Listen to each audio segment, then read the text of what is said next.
Testing one, two, three. Okay.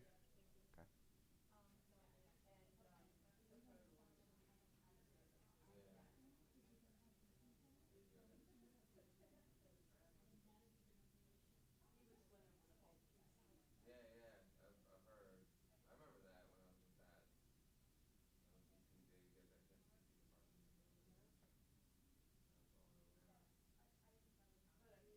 department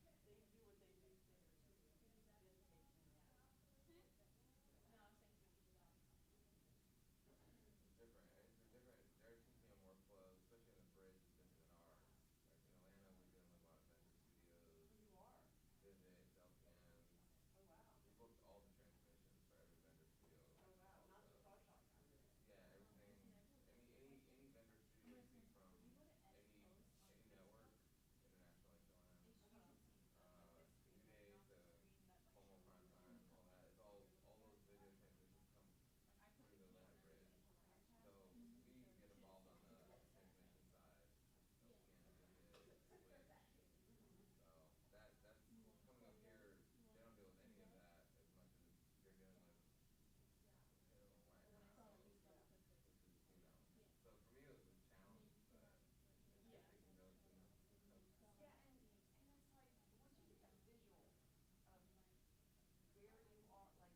Morning, everyone. Thank you for your presence. I'm joined, of course, by our distinguished Vice Chair, Catherine Clark. The best thing that can be said about the president's speech is that it's over. Donald Trump has left the building, and now we can get back to doing the business of fighting for the people. House Democrats have been very clear that we have an agenda that's focused on working families, middle-class folks, senior citizens, the poor, the sick, the afflicted, and veterans. House Democrats have been very clear that we're focused on lowering health care costs, increasing pay for everyday Americans through a real infrastructure plan, and cleaning up corruption and the mess that the other side of the aisle has created. It appears tangentially, based on Donald Trump's speech, that he agrees with parts of the House Democratic agenda, particularly as it relates to lowering health care costs and a real, meaningful, bipartisan infrastructure plan. House Democrats believe that we should lower health care costs, beginning with a focus on driving down the high cost of life-saving prescription drugs.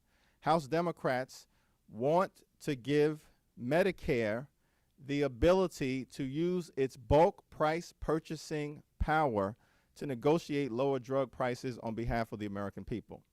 House Democrats have a $1 trillion infrastructure plan that we believe will fix our crumbling bridges, roads, tunnels, airports, and mass transportation system, and also create 16 million good-paying jobs. House Democrats are going to continue our focus on kitchen table pocketbook issues. The president briefly talked the talk. Now it's time for us to walk the walk together. House Democrats have an ambitious agenda on lowering health care costs and on a real infrastructure plan, and we look forward to working on these issues in a bipartisan fashion. Let me now yield to our distinguished Vice Chair, Catherine Clark. Thank you, Hakeem, and thank you all for being here. The president certainly covered a lot of ground last night. He told a story of shared ideals and unity, but in reality, he's distorted the impact of his own policies and actions and advocated for policies that are rooted in the past and omitted issues that Americans have ardently called for Washington to address. He proclaimed support for an economy that works for everyone, but failed to mention the $2 trillion debt caused by his tax bill that favors corporations and wealthy people over working Americans. He talked about working families in this country, but failed to mention those workers are facing stagnant wages, increasing costs of childcare, and housing. He called for protecting those with pre-existing conditions, but I did not hear him call to end the lawsuits attacking the ACA and would upend those protections for pre-existing conditions and other protections for families in that bill. He trumpeted our continued reliance on oil and coal, but never mentioned climate change or the real threat to national security that it poses. He spoke of the importance of mothers having precious little time with their children, and I too would like to pass a family paid leave policy, but he never mentioned separating families at the border. I hope to work with him on eradicating AIDS and HIV, but this is in total contrast to the policies that he has put forth that threaten the LGBTQ community and his assault on Title X funding that in 2016 alone would provide more than 4 million people with testing, including HIV. The president spoke about the tragedy in Pittsburgh. He brought 2 survivors of that incredible tragic events that unfolded at the Tree of Life Synagogue. But He never talked about gun violence in this country and what we are going to do about it. My guest at the State of the Union was a student activist named Angie. She was so devastated after Parkland that she joined a national walkout and brought 900 students with her. That was just missing from the State of the Union and the speech last night.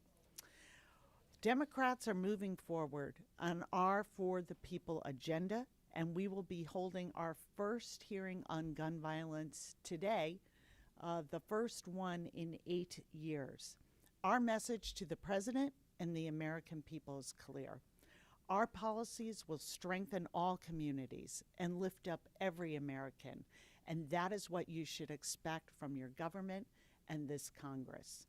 So thank you, and we will open it up to questions.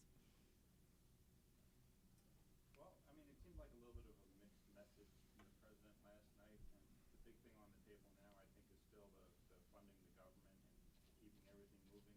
Do you have more or less confidence that that process will go through and that the president will accept it? And if not, are you prepared for him to declare an emergency at the border? Well, there's a bipartisan process that's underway that we believe is working well. House Democrats are prepared to support 21st century border security. We've reiterated that and put a robust proposal on the table. We're willing to invest in increased infrastructure, particularly along our legal ports of entry, which, by the way, are the primary means by which contraband and narcotics come into the United States of America. We're willing to invest in additional personnel, particularly as it relates to customs agents, which are understaffed right now, as well as immigration judges, which the administration has agreed to support. We're also willing, of course, to invest in additional technology, such as sensors, drones, satellites, scanners, and the things that the experts have said will increase border security. As long as the president is willing to accept evidence-based proposals, then I think we can arrive at a bipartisan agreement. If the president is only interested in funding a reckless political promise with respect to a medieval border wall that will be ineffective in improving our security, then we're going to have an issue. And do you think that there will be able to get to an agreement by the end of next week, or are you looking at a CR at this point? What do you think is the next likely outcome here?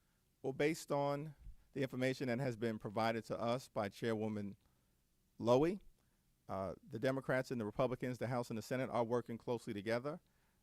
I remain cautiously optimistic, but I'm not going to get ahead of the process that they've set forth. But hopefully the lesson has been learned that shutting down the government is not a legitimate negotiating tactic. Catherine? Yeah, I think part of the concern comes from, not from the process that we're undergoing in Congress, which I think is we are coming together in a bipartisan way to look at what really can improve national security. But when you have the president talking about the Democratic proposals in one part of his speech, you know, strengthening our ports, making sure we have more personnel, using technology, and then he veers off in misinformation about El Paso, that it was one of the most dangerous cities until they built a wall. That is simply not accurate information. But if the president remains committed to data-driven, effective border security measures, I think we will have an agreement. And we're certainly hopeful that the $11 billion hit to our economy from this shutdown is a lesson and an occurrence that this president does not want to repeat. Go across the second row. Thanks. Completely different topic. One of the other things the president mentioned was investigations and warned against them. And tomorrow, the Ways and Means Committee is going to have a first hearing on his tax returns. Wondering how quickly you think they should be moving on this, and should this be a priority for Democrats? Well, the House is a separate and co-equal branch of government. We have an Article I responsibility to serve as a check and balance on an out-of-control executive branch. We take that Article I constitutional responsibility seriously. We will not be bullied by the President of the United States. The days of the House functioning as a wholly owned subsidiary of the Trump administration are over. That ended on January 3rd. That said, we're not going to overreach. We're not going to over-investigate. We're not going to over-politicize our constitutional responsibilities. The House is going to proceed with restraint, with regular order, and that's why hearings will take place, including the one on exploring taxes related to the president and the vice president before any action is taken. Our major priority is lowering healthcare costs, leading with reducing the high price of prescription drugs, a real infrastructure plan, and cleaning up corruption. Mr. Jeffries, you said last week that fencing, if done appropriately, could be part of the solution on the border. But then when the conference committee proposal came out from Democrats, it had zero money for physical barriers of any kind. So did you dispute? We have supported enhanced fencing where appropriate in the past. I think that we expect that if the evidence supports the notion for enhanced fencing moving forward, that you will find some bipartisan consensus in that regard. This is a related question, but do you think that that enhanced fencing can only be where fencing already exists, or could that be in new areas of the border that don't currently have fencing? It's not appropriate for me to get out ahead of what the particulars are in terms of the negotiation, because that's a process that has been put in place and we've all agreed to respect it. I think it goes without saying that some sort of physical barrier or medieval border wall from sea to shining sea is outrageous, ridiculous, and is not evidence-based. What we do know about the southwest border is that there are parts that are mountainous terrain and or enveloped by bodies of water, particularly around the Rio Grande Valley. There are parts of the border that are privately owned and would require eminent domain that neither side seems to support at this moment. There are also parts of the border that are sacred Native American land, and it will be wholly inappropriate and perhaps a violation of their sovereignty to try to impose some sort of medieval border wall to fulfill a campaign applause line. Those are just facts. And what we've said is that our approach to border security in totality should be evidence-based.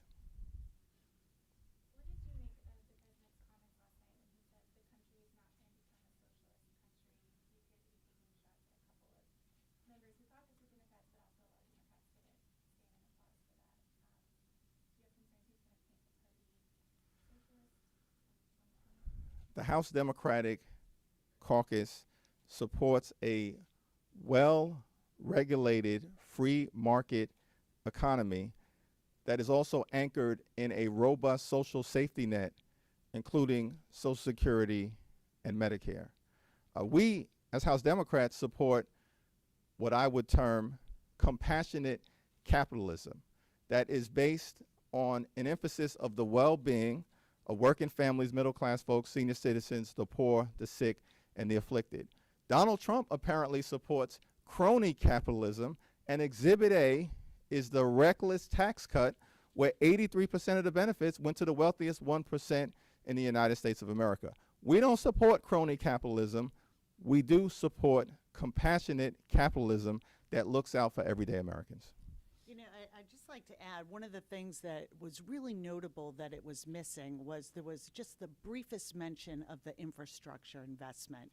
And that is one of the ways that Democrats, and we hope the White House will join us, is looking at creating good jobs and increasing wages by investing in America again and investing in infrastructure.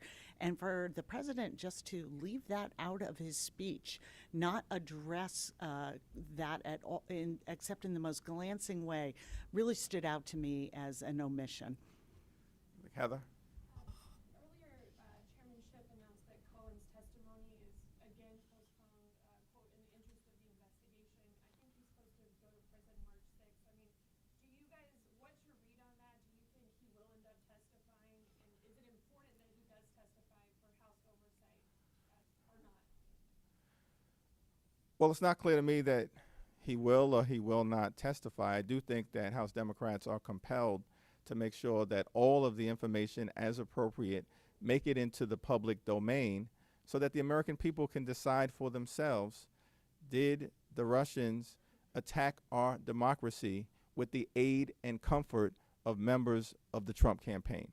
That's a legitimate question, and I think we all have a responsibility to our democratic republic to make sure that we get the answers.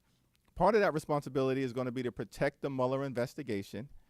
The other part of that responsibility as a separate and co-equal branch of government is to make sure that the information is aired in an objective and appropriate and non-sensationalized fashion to the American people.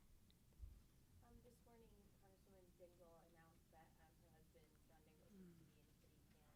I was curious if you have spoken to her, and what do you think John Dingell's legacy is on the House of Representatives? Well, Catherine will speak to that as well, but I think when we arrived into the United States Congress together as part of the class of 2012, John Dingell was one of those legendary members who's an institutionalist, who's done great good for the people that he represented for decades in Michigan, and in his capacity as a dynamic chair of the House Energy and Commerce Committee. Our thoughts and prayers continue to be with John Dingell and Debbie Dingell, as well as the Dingell family and all the people that have supported him throughout the years. And I think he will go down in history as one of the most impactful members of the United States Congress. And he's a great tweeter as well. Yeah, I have spoken to Debbie and been in contact with her, and as Hakeem said, our thoughts and prayers are with her and with John. And one of the first meetings I had when I came into Congress 5 years ago was to meet with John Dingell, which was a little intimidating, but in a very John Dingell way, he welcomed me into his office and said, "You are as welcome as spring," which I always will remember. And really his message to me was always look at the wide Democratic caucus and what it takes to build a majority and find those issues where we can come together despite our different perspectives and where we are on the ideological spectrum. Remember that it's that commitment to American families and to equality that drives democratic values, and always look for that in your fellow Democrats and honor that. And those are words that I think I'll never forget. And I think we really saw that in display in the midterms, and that's very much a legacy of John Dingell. Time for two more questions. We'll go to the back and then fourth row. Democratic leadership continues to come under fire as troubles mount. There's an allegation of sexual assault against the state's lieutenant governor, Mr. Justin Fairfax. So as Democrats, I'm asking you, should these allegations be considered serious? And in your opinion, does the accuser deserve due process? Well, this accuser and any accuser deserves due process, an opportunity to be heard, as well as the opportunity to be treated with the dignity and respect through a process that will be put in place in order to figure out what happened. That said, with respect to the dynamics as it relates to whether the governor stays or goes, at this point, the Virginia congressional delegation appears to continue to be speaking in one voice, and I stand behind their position. Right after the government reopened, there was a lot of talk of legislation that would permanently end shutdowns. We've heard a lot of that this week. Is that still being discussed? Is there any consensus, any bipartisan consensus? How do you vote? There's an emerging bipartisan consensus that shutdowns are a reckless negotiating tactic and should never again be used when there is a legitimate dispute between different branches of government. Those disputes should be worked out by us trying to find common ground, not by shutting down the government or threatening a national emergency. With respect to legislation to end the practice of shutdowns, there are bills that have been either introduced or in the process of being discussed. We all believe that this should be done in a bipartisan way, and we're at a very preliminary stage of having those discussions and working out the particular legislative vehicle that we should employ. Thanks, everyone.